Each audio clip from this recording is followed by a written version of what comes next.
Now there is something that I call showstoppers.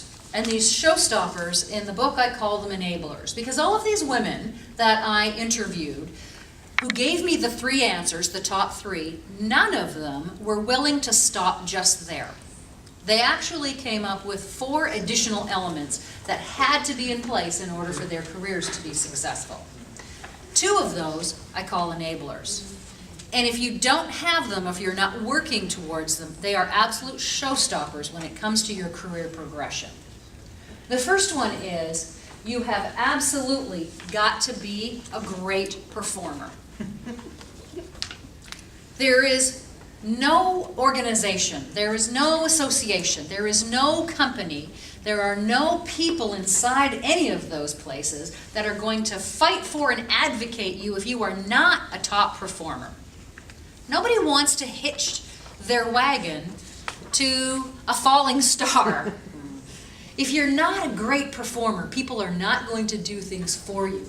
So all of these women across the board said they had consistently received excellent ratings on their performance appraisals. They consistently went above and beyond. If your organization looks at expectations and has a meets expectation criteria, that's not where you want to be if you're wanting to get promoted.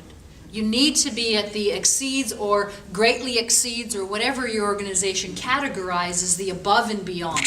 You've got to do more than what your job description requires. And a lot of people make the assumption that women don't want to be leaders because there's too much time involved, there's too much effort involved, there's too much risk involved. And it takes away from us, being home and looking after our families and being Susie Homemaker and doing, Susie Homemaker. Now I wonder if that's something that's no longer politically correct. But you know what I mean when I say Susie Homemaker. Yeah. If people make the assumption about you that you want to be there and doing those things, then they will also be making the assumption about you that you don't want to be committing extra time, energy, and effort to your career. It's another one of those things that falls into the double bind. So being great at your job means that you work more hours. It means that you go above and beyond. It means that you do more than is ever asked or expected of you. And all of these women across the board said that that's what it took. The second of the showstoppers is not taking ownership of your career.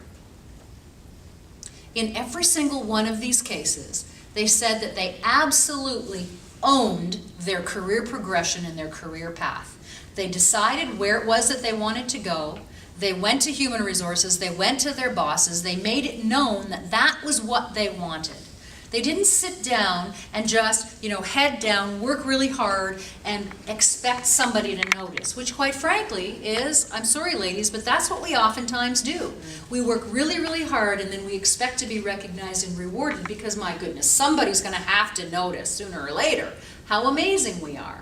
Unfortunately, that's not what it takes in order to be successful as far as careers and career progression is concerned. So you've got to own your career. You've got to decide where you want to go. You've got to go after those people who are going to help you get there. You've got to go and look for those opportunities, joining those task forces and doing those activities and going above and beyond as far as your career is concerned. Because if you're not talented and you don't own your career, those are showstoppers as far as your promotions are concerned. Finally, let me say, and I am going to open it up for questions, and so if you have any questions, we'll spend the last few minutes that we have together answering questions. But let me say that the glass ceiling does still exist, but there is a new balancing act that we have to face, or we have to be successful at when it comes to getting promoted and managing our careers. And the balancing act is between caring and competence. Now remember I said earlier about gender roles and the double bind and how women are expected to be nurturing and expected to be caring and men are expected to be aggressive and are expected to be, forthright and direct. Well, that's what we expect as far as society is concerned. And so as leaders and as women leaders, we need to manage those expectations. And in order to do that successfully, I call this the new balancing act. Because we've got to be and show that we are caring. Because we don't want to have to face and fight against that that gender role bias and fighting up against that. And so we've got to show our caring in some way, shape, or form. On the other hand, we have got to be competent leaders. If we are not competent in our jobs, we're not going to be successful. But competence is another one of those things where, I'm sorry ladies, but the more competent we are, the less ladylike we are assumed to be. Because leadership behaviors and feminine characteristics are seen as, in many ways, shapes, and forms, mutually exclusive. Great leadership traits are opposite to what we would call feminine traits, or what it takes to be a great woman, to be a great mother, to be a great caretaker, to be a great nurturer. And so we have to balance those things. You know, be likable, but don't be gullible. You also want to, for example, be assertive, but you don't want to be overbearing. So inside each of those, there's a balancing act. When it comes to caring, you don't want to be mothering your staff, or you don't want to be, giving too much, but you also don't want to be seen as taking much away. Then you also need to balance between the two.